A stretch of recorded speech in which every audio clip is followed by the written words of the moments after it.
How does she propose to get Cassio reinstated? What is she going to do? Act 3, Scene 3. Alan? By constantly talking about him to Othello and asking him to take him back to the point where Othello feels familiar, and even when they're in bed, he's going to talk about him to the point where he feels like it's like a conference table and not his like resting place. Very good. Excellent. Okay, number 2. Why does Cassio leave when he sees Othello coming? Okay, so Othello and Iago are kind of walking up. They see Desdemona and Cassio in the distance. And when Cassio sees Othello coming, he takes off. Okay? Why does he do that? What do you think? Gia? He's uncomfortable. Why? Does he feel guilty or Because of? what he did At the party, right? Very good. So maybe he's still embarrassed, he's uncomfortable because of the events of the night before at the party when he got into a fight with Rodrigo and Montano and got fired. Okay? What does Iago make of Cassio's hasty exit? What does he say when he sees Cassio leaving? It's a very important line in the play. It's called the peripetia. It's the turning point. Anyone get what he said?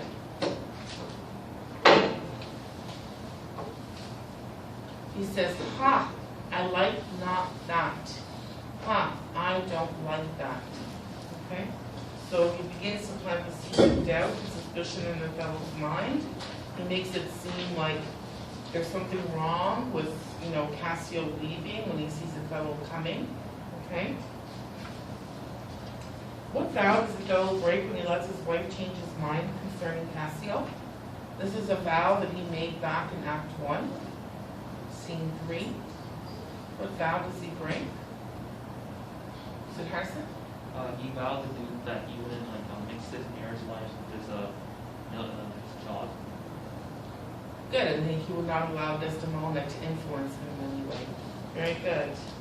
And what is foreshadowed in the lines, and when I love thee not, chaos has come again? What is foreshadowed in those lines? Matthew? It's maybe the fact that Desdemona Little what? Desdemona will soon die. Will soon die? How so?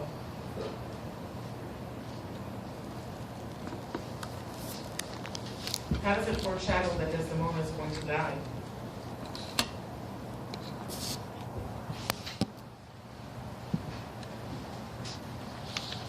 I'm not saying it's wrong, I'm just asking you to explain.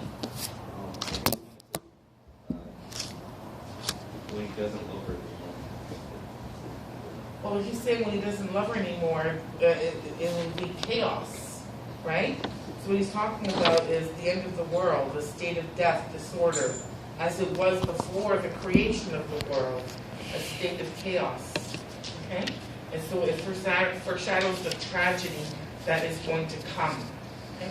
But it doesn't totally foreshadow her death because it doesn't go that far in giving us a hint, okay?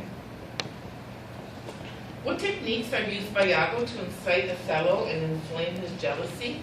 So what are some of the techniques he uses? Jackie? Jackie can ask off the top, Jackie. For example, he kept questioning Othello about his friendship and trust towards Cassio. And he was trying to hint him that he wasn't trustworthy. Very good. Okay, so he's asked him a bunch of strange questions about Cassio and their friendship. Like, for example, he says, did Cassio know Desdemona when you were wooing her? Okay? And then, he kind of tries to imply that Cassio's not honest. Like when Othello asks, don't you think he's an honest guy? And he keeps hesitating to give the answer. Okay? Anything else? How else does he incite his jealousy? Alan? He also brings up the point that her father makes in Act 1, where he says that if she deceives her own father, she'll deceive you too. So he sort of takes that and says that she deceived her own father, why would she deceive you? And then he also brings up the point, or not the point, but he also says that all of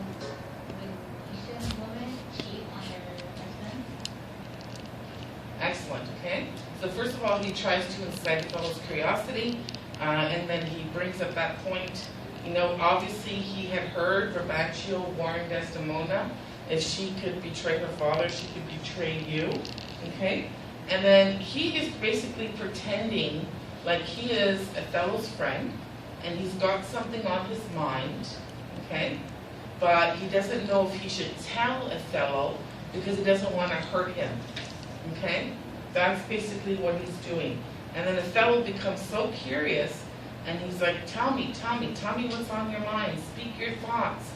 And then he says, I cannot if my heart were in your hand, and Wilt's in my custody. So even if my life were in your hands, I wouldn't tell you what I'm thinking. Okay? And this really sparks Othello's curiosity.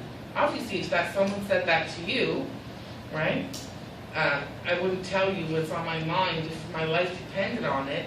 You'd be really curious as to what it is that they had to say, okay, what it is that was on their mind. And then, yes, as Alan said, he starts to play on Othello's insecurities. So first he plays on Othello's insecurity of being a foreigner.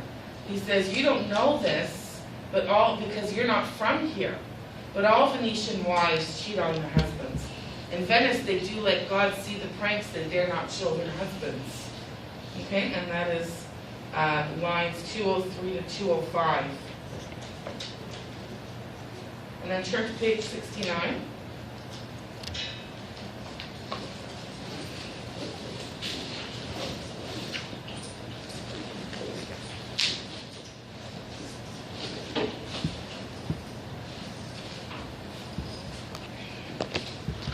Way at the bottom, line 237 or 236. He says, but pardon me, I do not in position distinctly speak of her, though I may fear her will, according to her better judgment, may fail to match you with her country forms, and happily repent. What is she saying? What is he saying?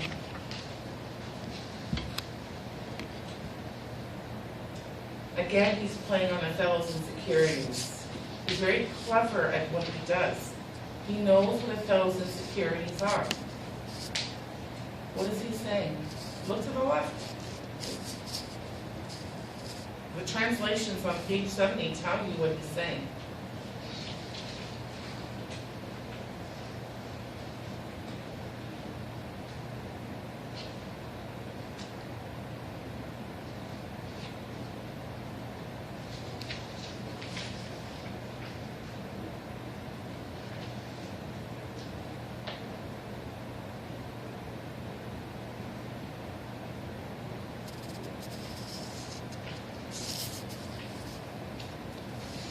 What he's saying is, it says right there, guys, look, fail to match, come to compare her country forms, the appearances of her countrymen. What is he saying? She's going to compare him to the men of her country who are white, who are young, who are better looking, and she's going to regret marrying him. Okay, so he plays on Othello's insecurities of being black, of being older than her, okay, and not being as, genteel and good-looking and charming as the young white noblemen, men of her class, okay, and she's going to regret marrying him. So again, playing on Othello's insecurities. Any other technique he uses?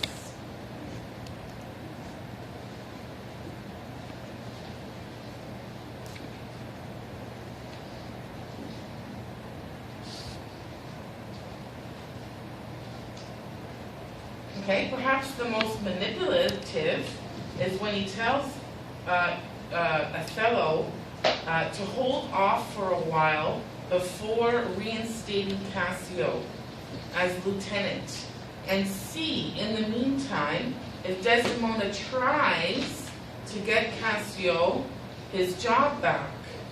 Okay, and he will know, if something's going on by whether or not, Desdemona is always badgering him to get Cassio reinstated. Okay, and we of course know that Iago has already incited Desdemona to be bent on reinstating Cassio, because he told Cassio to go talk to Desdemona. So what traumatic device is this?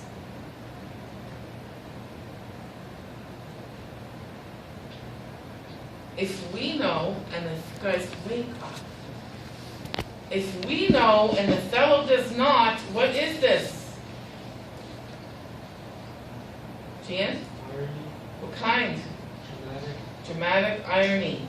This is dramatic irony at its finest. The entire play is dramatic irony. Because for the entire play, we are in on Iago's plans, and Othello is not, and no one else is. Okay?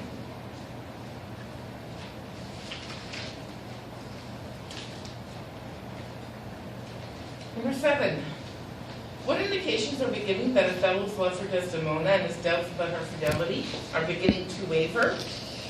So give me some examples that he's starting to doubt her and doubt her fidelity. Jackie? Maybe because, like, if she could betray her father for him, she could betray him. Okay, what else?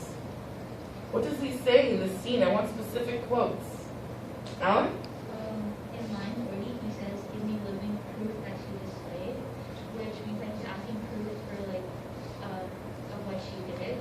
And if he truly loved her, then he would have believed her. He wouldn't really ask for proof that she did something. He would wholeheartedly believe and be on her side. Okay, very good. What else? What other indications of doubt do we have in this scene?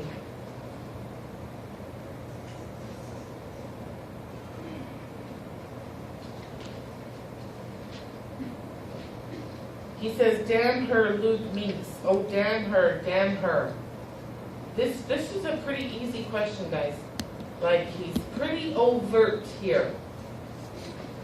He says, "Why did I marry this honest creature?" Speaking of Iago, doubtless sees and knows much more than he unfolds. So he believes Iago to be honest, and that he believes that Iago knows even more than what he's saying. And he questions, why did he marry? Then he says, "O curse of marriage, that we can call these delicate creatures ours, and not their appetites. Marriage is a curse. We can own women by marriage," okay, because that's what it was back then. When you were married to when a woman was married to a man, he owned her. So we can own our wives, but we cannot, and we can control them, but we cannot control their sexual appetites. That's another huge indication of him not believing in her fidelity. Okay? And we see in that line that these stereotypes about women, okay, that women had to be controlled, that they were promiscuous, that men had to keep an eye on them, that these stereotypes about women are coming into play here, and they are affecting his view of Desdemona. Okay? So first we have the comment that all Venetian wives cheat on their husbands. Now we have a comment that women have these sexual appetites that you can't control, right? So these stereotypes about women that were prevalent at that time in Shakespearean times affected his view of Desdemona and also contributed to him believing that she's cheating on him. Then he says, "Thou hast set me on the rack. I swear 'tis better to be much abused than but to know a little. You have put my mind on the rack. It is better for her to have cheated on me and mine not know anything." Does anyone know what the rack was? What was the rack?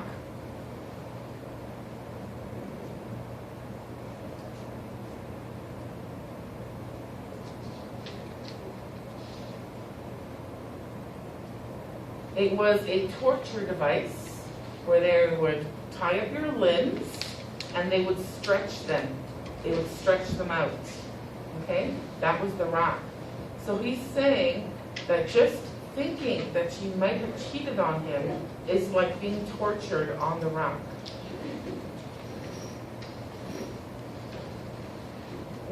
who is the green-eyed monster Yago mentions? Why is it so important? What is the green-eyed monster? Is that it? So, guess it's maybe, Othello's jealousy. Yes, it's jealousy. We still call jealousy the green-eyed monster today. And he says, oh, beware, my lord, of jealousy. It is the green-eyed monster which doth mock the meat it feeds on. How is that ironic? How is that ironic?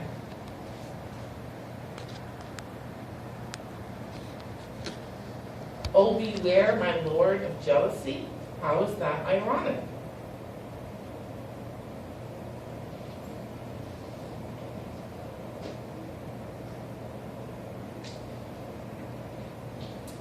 Jay?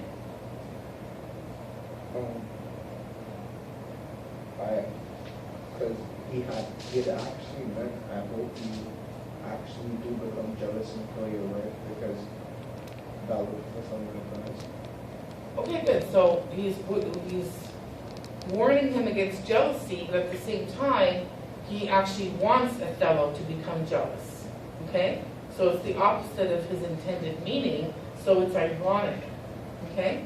It's also ironic because he's warning him against jealousy. The jealousy is the main weapon he's using against him. Okay? So that's ironic as well. State the symbolic value of the napkin Amelia finds. So obviously the napkin is very important. What's the symbolic value of the napkin? Did you guys do these questions? Raise your hand if you did these questions. Then why aren't you answering? Aiden, what's the symbolic value of the napkin? It represents Desdemona's love and loyalty to Othello. Very good. And Othello's love for Desdemona, because it's the first gift he ever gave her. Okay, so it represents their love. What is Iago's plan for this napkin? So Desdemona dropped the napkin, and Amelia picked it up.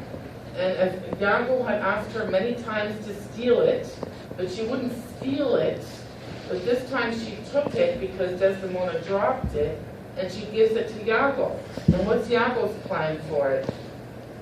Was that it? I guess to kind of make it look like Cassio used it. Kind of proves that. At this point in the play, what is his plan for it? At this point, you're further ahead.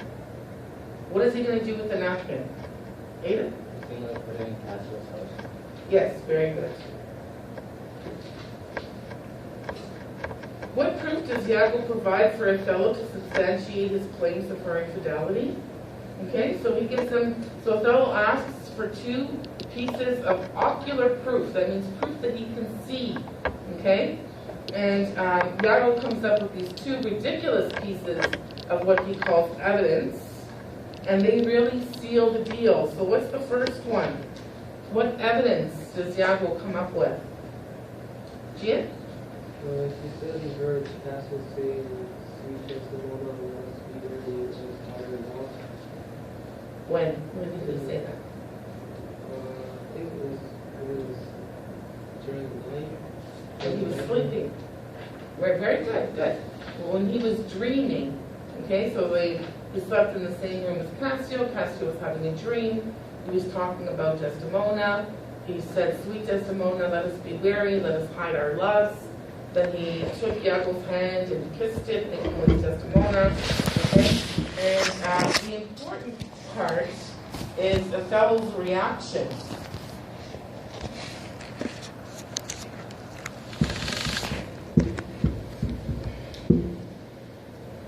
Page 76. So Iago tells him about the dream, and then Othello's reaction is, "Oh, monstrous, monstrous." And then Iago says, "Nay, this was but his dream. It could just be a dream." And then Othello says, "But this denoted a foregone conclusion." So this denoted that there was a previous consummation. If he's dreaming about it, then it must be something that was previously consummated. Okay? So he believes it right away. And then, at the end, look at what he says. At the end of page 76, he says, "I'll tear her all to pieces."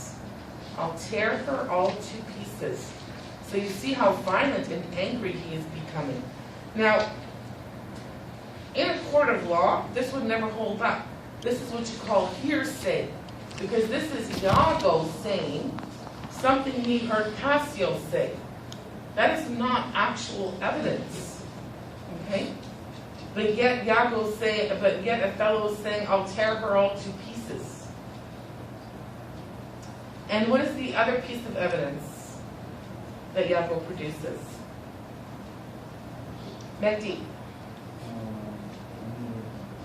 Sorry?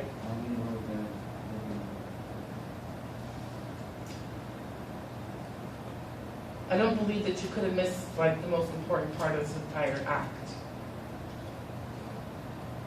What's the other piece of evidence? There's the dream and something even more important that really throws Othello over the edge. Alan? Napkin. What about the napkin? That he sees Cassio wiping his beard on him. Very good. And he saw Cassio wipe his beard with the napkin.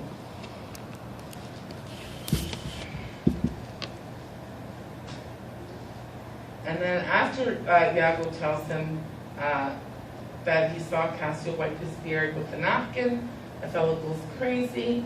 He says, oh, that the slave had 40,000 lives. One is too weak, too poor, too weak for my revenge. So if Cassio had 40,000 lives, that's how many times he'd be able to kill him. Then he says, now do I see 'tis true. Now do I see that it's true. Look here, Iago, all my fond love, thus do I blow to heaven. 'Tis gone. All the love he had for Desdemona, he is blowing away. It is gone. And then, much like Iago, who called upon the forces of hell in Act 1 to bless his plan, we have Othello here calling upon the forces of hell. He says, arise, black vengeance, from thy hollow cell. Yield up, O love, thy crown and hearted throne, to tyrannous hate. So he calls upon the forces of hell to take away his love and to replace it with hate. Okay?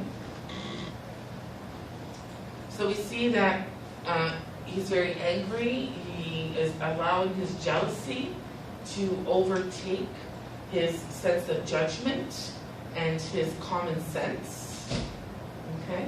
That's how strong jealousy is in him. And he is becoming angry and violent. And what is to happen to Cassio and Desdemona?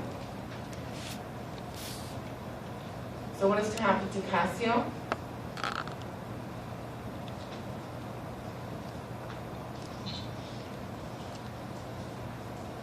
So Harrison? They're both probably going to get killed by Othello. They're both probably?